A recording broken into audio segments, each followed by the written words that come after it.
Bienvenidos a Abre mis ojos. Abre mis ojos está patrocinado por la Iglesia de Dios Cristiana y Bíblica, en donde estamos dedicados a restaurar el cristianismo original para hoy. Mi nombre es Eduardo Elizondo, me da mucho gusto saludarlos en este episodio de Abre mis ojos, en donde vamos a hacernos una pregunta. ¿Ustedes son dioses? Esta es una pregunta que es muy importante que nos hagamos porque surgen cosas de la palabra de Dios, surgen preguntas y en esta ocasión vamos a responder a esa pregunta de si ustedes son dioses. Porque hay algo en el Salmo 82 que es muy importante que entendamos desde la perspectiva bíblica. Lo que dice la palabra de Dios con respecto a este Salmo. Porque se hacen muchas cosas de cosas que están en la Biblia y si no entendemos con claridad lo que dice la palabra de Dios, viéndolo a la luz de las otras escrituras, podemos llegar a malinterpretar o a sacar conclusiones erróneas de las cosas que están aquí. Y hay algunas cosas que para la mayoría de las religiones parezca blasfemo, parezca imposible, parezca irreal. Pero esta pregunta es una pregunta muy válida porque en el Salmo 82, en el versículo 1, dice lo siguiente: Dios se para en la congregación de los poderosos. Él juzga entre los dioses. Así dice este versículo 1 del Salmo 82. ¿Cuáles son estos poderosos y cuáles son estos dioses? Y dice dioses con D minúscula, no con D mayúscula, no hablando acerca de Dios. Dios el Padre y Jesucristo, que ambos son Dios, ¿verdad? Pero hay un contraste que encontramos con Deuteronomio, porque en Deuteronomio 4, Dios dice claramente, y vamos a ir ahí en Deuteronomio 4, desde el versículo 33, vamos a ver lo que dice Dios cuando dio la ley al pueblo de Israel antes de entrar a la tierra prometida. Y les dice al principio, cuando está sentando las bases de este nuevo pacto, un pacto que está haciendo con ellos, aparte del pacto que fue hecho en Horeb. Y en este pacto, en esta ley, en el Deuteronomio, que es el recuento de la ley, en el versículo 33, Dios dice lo siguiente, dice a través de Moisés: ¿algún pueblo oyó alguna vez la voz de Dios hablando de en medio del fuego como ustedes han oído y visto? ¿O ha intentado algún Dios ir y tomar una nación para sí de en medio de otra nación por pruebas, por señales y por maravillas y por guerras y por una mano poderosa y por un brazo extendido y por grandes terrores impresionantes, de acuerdo a todo lo que el Señor su Dios hizo por ustedes en Egipto delante de sus ojos? Esto les fue mostrado para que pudieran saber que el Señor es Dios y no hay ningún otro además de Él. Entonces, ¿a qué se refiere el salmista en el Salmo 82 con esto de los dioses? De que Dios juzgue entre los dioses. ¿Acaso hay otros dioses? Estos dioses con D minúscula. ¿Qué se está refiriendo todo esto? ¿Por qué dice esto? Si dice el Señor es Dios y no hay ningún otro además de Él. Incluso muchas religiones, el mismo cristianismo, no entiende, tiene un misterio. Los católicos tienen un misterio, el misterio de la Trinidad. No sabemos cómo es que es plural. La palabra Elohim, la palabra Dios es una palabra plural, pero solamente es uno, y empiezan a explicar que es una Trinidad, que tres en uno, con el Espíritu Santo, que nunca dice que sea una persona. Pero, ¿cómo podemos nosotros entender esto entonces? Porque Dios mismo afirma que el Señor es Dios y no hay ningún otro además de Él. Y vamos a ver qué dice un poquito más abajo en el versículo 39, donde Moisés dice: por tanto, sepan este día y fíjenlo en su corazón, que el Señor es Dios en el cielo arriba y sobre la tierra abajo. No hay ningún otro. Lo vuelve a afirmar. Y sabemos que no hay ningún otro, que solamente es Dios. A pesar de, como ya comentaba, siempre ahí hay una piedra de tropiezo para el cristianismo, porque piensan que Jesús es el único que existe, aunque no niegan al Padre, pero lo explican en una Trinidad muchas veces. Pero no hay una Trinidad. Nunca dice que el Espíritu Santo sea una persona. Eso es en primer lugar. Pero también el judaísmo lo rechaza. El judaísmo rechazó a Jesús. ¿Por qué? Por lo mismo, porque Él dijo ser Dios. Y para ellos solamente hay uno. Entonces, Dios es una palabra plural que significa Dios es, pero Dios el Padre y Dios el Hijo. Pero ¿es acaso de eso de lo que está hablando el Salmo 82?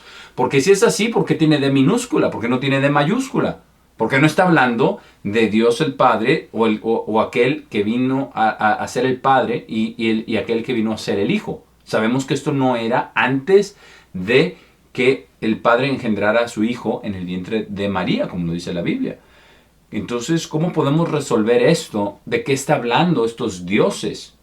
Porque hay mucho misticismo, sobre todo en el judaísmo, pero hay mucho misticismo acerca de estos dioses, acerca de ángeles caídos, acerca de todo este tipo de cosas, pero hay mucho misticismo y muchas leyendas, porque son leyendas, no se pueden comprobar y no tienen base bíblica, por mucho que la gente diga acerca de este tipo de cosas, no tienen base bíblica. Pero aquí acabamos de leer lo que dice en Deuteronomio 4 acerca de Dios. Y vamos de nuevo a ver otro versículo en Deuteronomio 32. Vamos al versículo 39, donde Dios afirma de nuevo que solamente Él es Dios y que no hay otro. Que estos dioses con D minúscula no pueden ser Dios como Dios es Dios. En el versículo 39 dice, vean ahora que incluso yo soy Él, y no hay Dios aparte de mí. Yo mato y hago vivir, hiero y sano. Tampoco hay nada que pueda librar de mi mano. Porque levanto mi mano al cielo y digo, yo vivo para siempre. Eso es lo que Dios declara. Él declara que Él vive para siempre. Él es el Señor. Él es el Eterno. El único que tiene vida en sí mismo. Y después cuando vino en la carne, porque dice la palabra se hizo carne, entonces él vino a manifestar, a revelar al Padre al cual nadie había oído su voz, porque Él también lo declaró. Nadie había oído la voz del Padre. Entonces, quien está diciendo aquí, yo vivo para siempre, es aquel que vino en la carne, aquel que vino como la palabra, o en otras versiones dice el verbo, pero es el mismo. Por eso dice, yo vivo para siempre. Pero entonces, ¿a qué se refiere este Salmo 82, donde dice que Dios juzga entre los dioses, si Él mismo declara que no hay dioses? Vamos a ver, vamos de nuevo al Salmo 82 porque más adelante nos da una pista en este mismo Salmo acerca de qué tipo de seres está hablando. ¿Acaso son ángeles? ¿Acaso son demonios? ¿Acaso son deidades? ¿Cosas que se han inventado los seres humanos? ¿Tienen vida? ¿A qué se está refiriendo esto de los dioses? En el versículo 6 del Salmo 82 dice el mismo salmista, yo he dicho, ustedes son dioses y todos ustedes son hijos del Altísimo. Ahí está muy claro lo que dice, ustedes son dioses, está hablando a las personas. ¿Cómo sabemos esto? Porque si seguimos leyendo en el versículo 7, dice, pero ustedes morirán como hombres y caerán como uno de los príncipes. Está hablando, ¿cómo van a morir dioses como hombres? Porque la realidad es que está hablando de seres humanos. Está hablando de hombres y mujeres. Está hablando de aquellos que fueron hechos o fuimos hechos a la imagen y semejanza de Dios. Dice, pero caerán como uno de los príncipes. Vamos a ver un poquito más adelante cómo si está hablando de los príncipes, cómo esto se relaciona con los poderosos, pero no está hablando de ángeles caídos.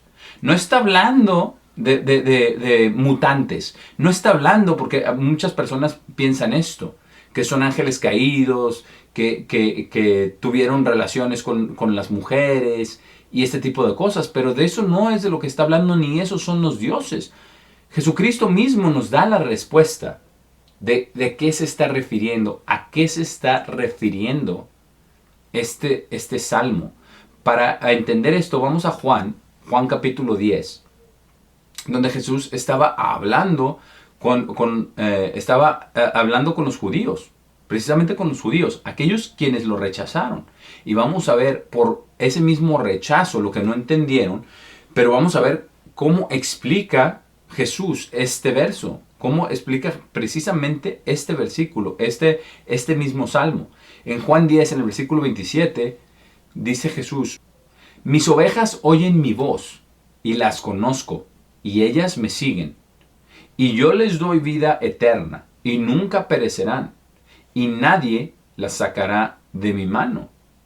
Mi Padre, quien me las ha dado, es más grande que todos, y nadie tiene el poder para tomarlas de la mano de mi Padre. El Padre y yo somos uno. Entonces los judíos recogieron piedras otra vez para poder apedrearlo. Aquí tenemos que detenernos un momento a ver qué es lo que está diciendo aquí. Porque ellos se enojaron porque Jesús dijo, el Padre y yo somos uno. Pero eso es exactamente lo que dijo Dios en Deuteronomio 6:4, donde dice, escucha Israel, el Señor es uno. Donde habla acerca de los dos señores, habla acerca de ellos, que son uno. Y él dice, el Padre y yo somos uno. Y los judíos estaban tan enojados con él que tomaron las piedras y lo iban a apedrear. Y vamos a ver lo que sucede en el versículo 32. Jesús les respondió, muchas obras buenas les he mostrado de mi Padre. ¿Por cuál de ellas están a punto de apedrearme? Los judíos le respondieron diciendo, no te apedrearemos por una buena obra, sino por blasfemia, y porque tú, siendo un hombre, estás haciéndote a ti mismo Dios. Y es interesante porque ese es el principal punto que no le creyeron a Jesús. Ellos no creyeron que Él fuera Dios. Ellos no creyeron que Él fuera el Mesías, porque no vino a hacer lo que ellos pensaban que iba a venir a hacer, a librarlos de los romanos, físicamente.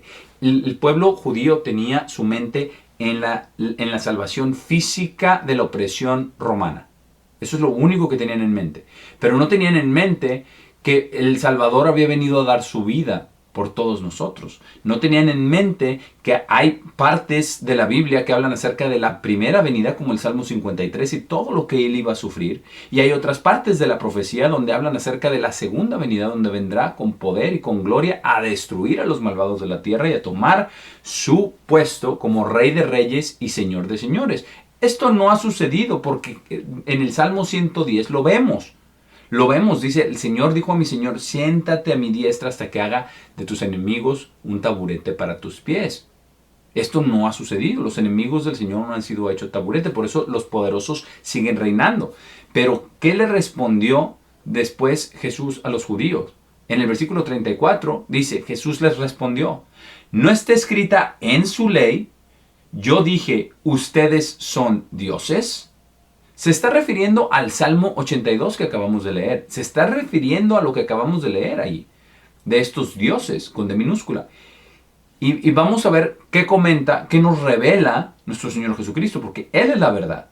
Y lo que Él dice es la verdad. En el versículo 35 dice, si Él los llamó dioses, a quienes vino la palabra de Dios. Y la Escritura no puede ser rota, porque dicen, de quien el Padre ha santificado y enviado al mundo, estás blasfemando, porque dije, soy el Hijo de Dios. Si no hago las obras de mi Padre, no me crean, pero si las hago, incluso si no me creen, crean a las obras, para que puedan percibir y puedan creer que el Padre está en mí y yo en Él. Es maravilloso porque lo que está diciendo Jesús dice, yo soy uno con el Padre. El Padre y yo uno somos. Y es lo que dice Deuteronomio 6:4, el Señor. Está hablando del Señor, quien es el Padre, y el Señor, que es el Hijo de Dios. Está hablando del Padre y del Hijo, que son dos seres distintos, no son la misma persona. Y no lo son porque el Padre fue quien engendró al Hijo. Él no se engendró solo. No hay Trinidad. El Espíritu Santo es el poder y la esencia de Dios. Pero aquí nos dice, precisamente les responde y les dice, si la Escritura no puede ser levantada, dice, ustedes son dioses.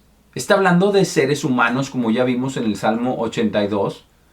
Como dice, pues morirán como hombres. Ya vimos en el versículo 7, morirán como hombres. Está hablando de hombres. Y dice, si no me creen que el Padre y yo somos uno, dice, crean las obras, aunque no me crean a mí. Pero vamos a ver cuál fue su reacción. ¿Se rindieron ante Él y le creyeron? Absolutamente no. En el versículo 39 dice, entonces ellos buscaron cogerlo otra vez, pero Él escapó de sus manos y partió nuevamente más allá del Jordán, al lugar donde Juan estuvo bautizando primero, y permaneció ahí.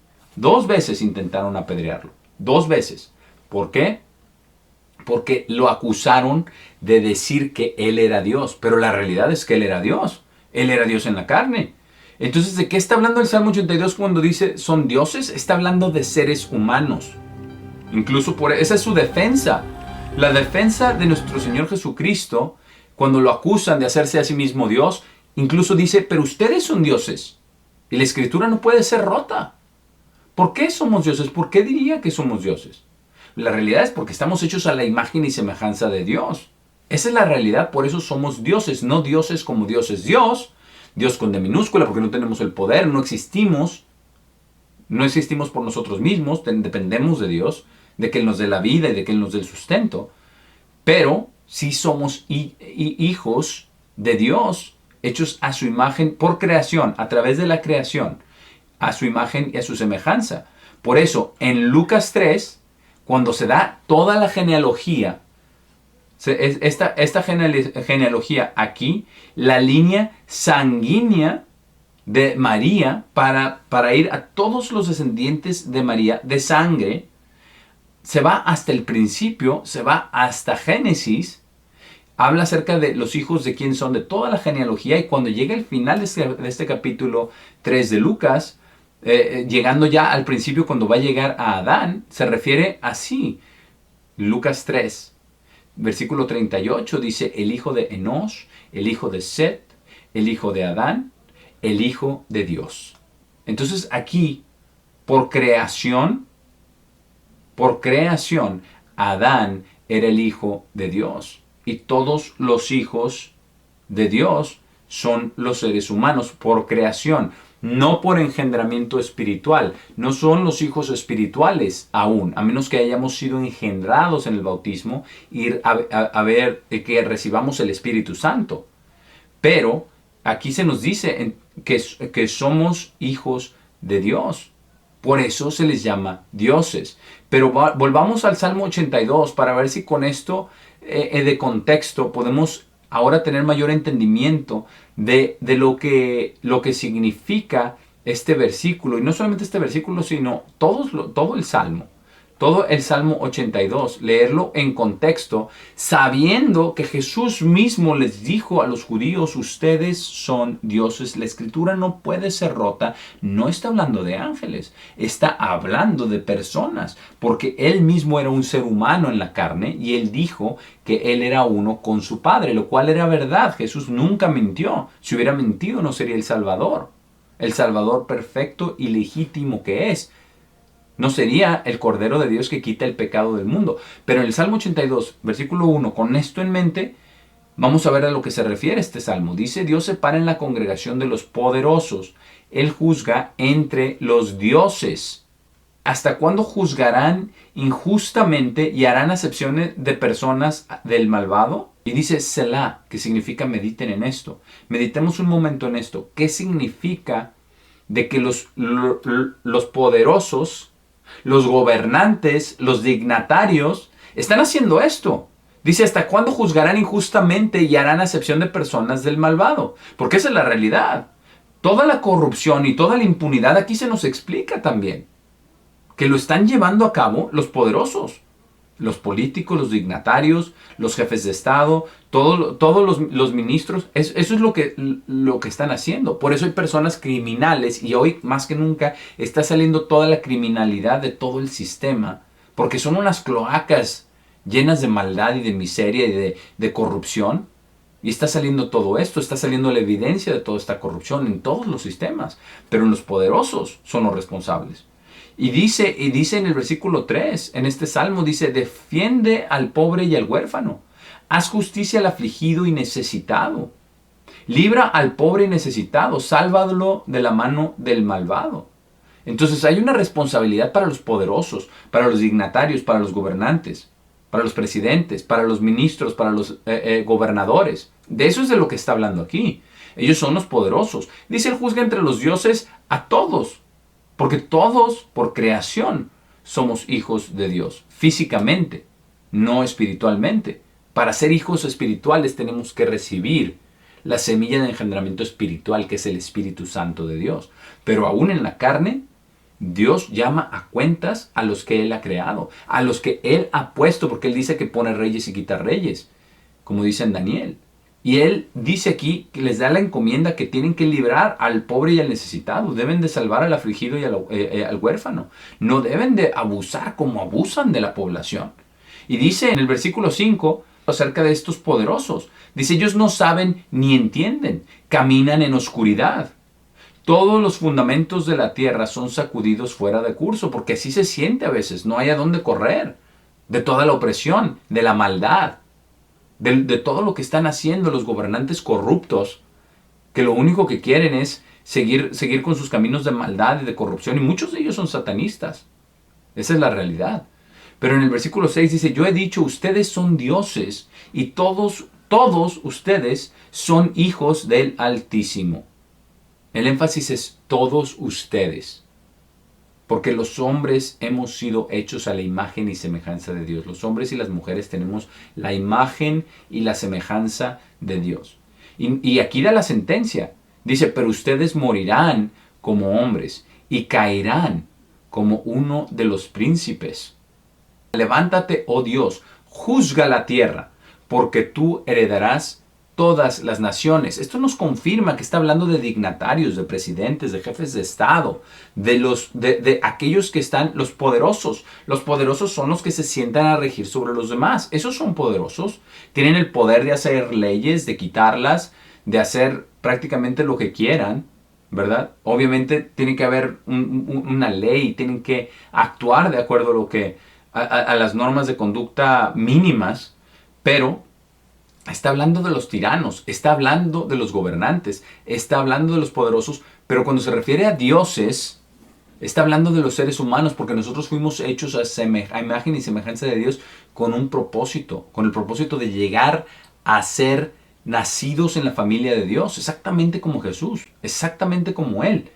Que nosotros también seamos engendrados a través del Espíritu Santo, no físicamente en el vientre de una mujer como lo fue nuestro Señor Jesucristo, pero espiritualmente dentro de nuestra mente y nuestro corazón. El engendramiento viene a través del Espíritu Santo de Dios para que nosotros podamos, cuando somos bautizados, recibir ese Espíritu Santo de Dios y poder crecer en gracia y en conocimiento y ser transformados, como dice el apóstol Pablo, que seamos transformados en nuestra mente para llegar nosotros a ser como nuestro Maestro, que lleguemos a la estatura de la plenitud de Cristo, que nosotros lleguemos a entender las cosas de Dios y entender lo que dice aquí y no caer en esas farsas y en esas trampas de pensar que está hablando acerca de otros dioses que sean ángeles caídos o incluso ángeles rectos de Dios no, está hablando de los seres humanos, porque solamente los seres humanos fuimos hechos a imagen y semejanza de Dios. Incluso lo dice en Hebreos, que a ninguno de sus ángeles le ha dicho, tú eres mi hijo, hoy te he engendrado. Pero a nosotros sí, a su Hijo Jesucristo sí. Y Jesús es nuestro ejemplo, es nuestro maestro, es nuestro ejemplo a seguir de cómo vivir en esta vida, de cómo desarrollar el carácter para poder estar maduros espiritualmente y poder ser resucitados. Y aunque le suene blasfemo, es la realidad, es lo que dice la palabra de Dios, que lleguemos a nacer de nuevo en el reino de Dios. Nacer no solo de agua, como nacimos de agua del vientre de nuestra madre, es el fluido amniótico, sino, no el bautismo, pero eso, sino que nazcamos de nuevo, nacer del Espíritu. Y así nació también nuestro Señor Jesucristo como el primogénito de entre los muertos. Es precisamente por eso lo que Él dijo antes de morir, justo delante en la misma noche de la Pascua, cuando estaba con sus discípulos, les dijo que así era como un parto, porque una mujer a punto de dar a luz está tensa, está nerviosa, viene el tiempo de su trabajo, de su dolor en dar a luz, pero después que da a luz, se le olvida todo por la alegría de que un niño haya nacido en el mundo. Y así estaba hablando acerca de él, porque veía la agonía que venía, y él iba a nacer, o al ser resucitado como el primogénito de entre los muertos. Nunca había habido hasta ese entonces alguien que fuera resucitado de entre los muertos de vida física a vida espiritual. Y tenemos el testimonio de Jesús, que él cuando él resucitó ya era un ser espiritual, por eso podía traspasar paredes, por eso se podía aparecer, ya era un ser espiritual, pero cuando estaba en la carne no podía hacer eso. porque Él estuvo en la carne exactamente como usted y yo, y Él es nuestro ejemplo. Pero cuando habla acerca de los dioses, nos habla acerca de este potencial tremendo que tenemos, de nosotros seguir la voz de Cristo, de seguir al buen pastor, de seguir como ovejas de su rebaño, para poder cambiar y ser transformados y al final llegar a ser hijos nacidos en la familia de Dios. Esto no es blasfemo, esto es bíblico y ese es el deseo de Dios, que nosotros lleguemos a ser dioses con Él, nacidos en su reino, justamente como Jesús ya es el primogénito de entre los muertos, el primogénito de Dios. Por el momento me despido. Ha sido un placer haber estado con ustedes en este episodio de Abre mis ojos y nos vemos en el próximo episodio.